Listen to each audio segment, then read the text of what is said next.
I won't take long, but I got this email from a constituent that on Tuesday of last week, my 89-year-old mother-in-law fell and broke her hip. Her doctor gave her only a 50% chance of survival, but survive she did. She stated after the operation that she was lucky that it happened, or he, the doctor, stated after the operation that she was lucky that it happened now because, quote, in 2 weeks I could not have performed the same procedure because it is not an approved procedure under the new rules. It's too expensive. We all wondered what her chances of survival would have been under Dr. Obama. And that's from Jay in my district. There are all kinds of terrible things that are happening as a result of the passage of Obamacare. I voted yes on the bill today. Apparently the Senate's not going to take it up. Just said if the insurance companies could allow them to continue on their policies without making it illegal, as Obamacare does, to keep those policies. We have numerous proposals.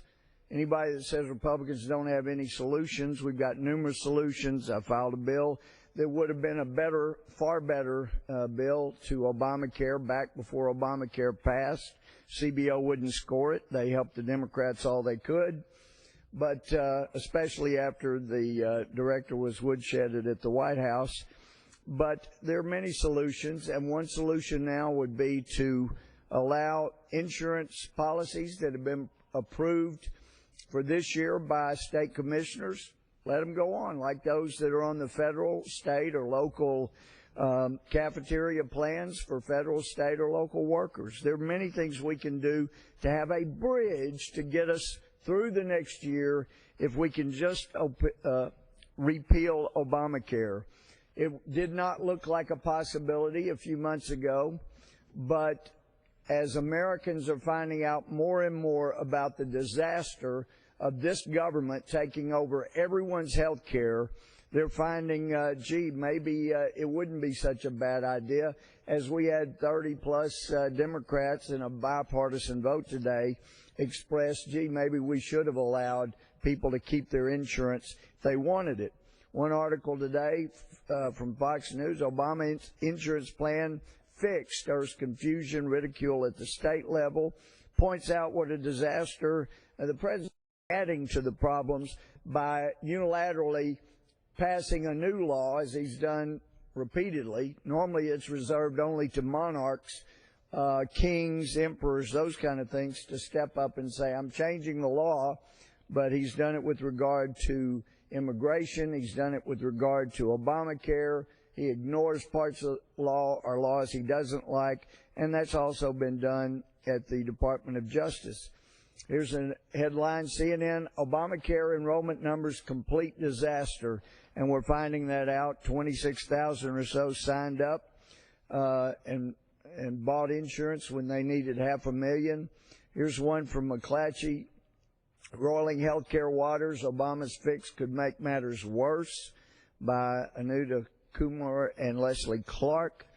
From the Weekly Standard, Daniel Halper, fairy tale continues as Obama proposes extra-legal Obamacare fix. It is unconstitutional. It is, and by the way, Madam Speaker, it seems like those who had the president for constitutional law are probably entitled to file a class action wanting their money back, because clearly the president's not familiar with the fact that the executive branch just can't announce or change laws as they wish without getting Congress's approval.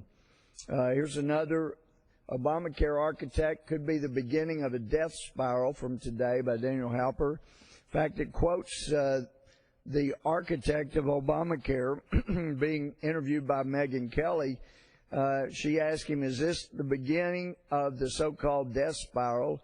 And he said, quote, that could be the beginning of a death spiral, unquote, as people did not sign up for Obamacare like they needed to.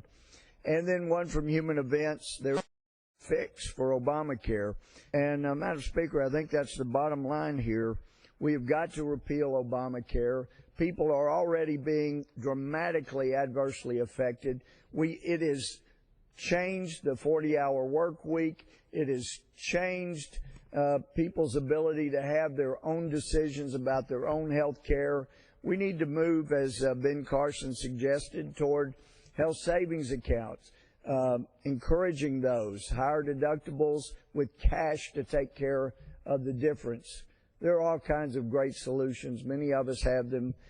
We just need to repeal Obamacare for the good of America. And it is deeply saddening to know that our government is not even warning people about going on Obamacare, that when they enter their personal information, it is subject to being stolen by identity thieves and may put them in great personal identity quandaries and difficulties legally. So I bring that up because somebody needs to warn people about the problems of registering with Obamacare website, even if they can get through.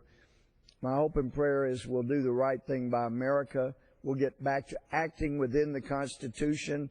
And friends like our leader who spoke moments ago, expressing profound ignorance of what's going on here on the floor, as he stated that we had Paul Ryan and many other Republicans voting for the government not to pay its bills. There's no Republican I know of that's voted that way. Apparently he has paid more attention to mainstream media that's misrepresented the truth than he has what's actually going on here. No Republicans voted for America not to pay its bills. In fact, Republicans are the ones that voted repeatedly to compromise before the shutdown. But Harry Reid had it in his mind that if there were a shutdown, if he could refuse to compromise on anything, force a shutdown, then Americans would get misrepresentations as to what occurred. They would blame Republicans, and then they would get the majority back here in the House next year. But a funny thing happened on the way to that plan. Many people are starting to find out, wait a minute, Republicans compromised repeatedly. Harry Reid's the one that wouldn't bring a compromise to the floor, wouldn't even allow negotiations to occur with the conference committee. And then people are finding out why Republicans were so concerned about Obamacare, because it is a disaster. It is affecting people's ability to get the health care they need. It is so grossly unfair. It's putting people at risk. It's time to stop the figurative bleeding of America and repeal Obamacare. And with that, I yield.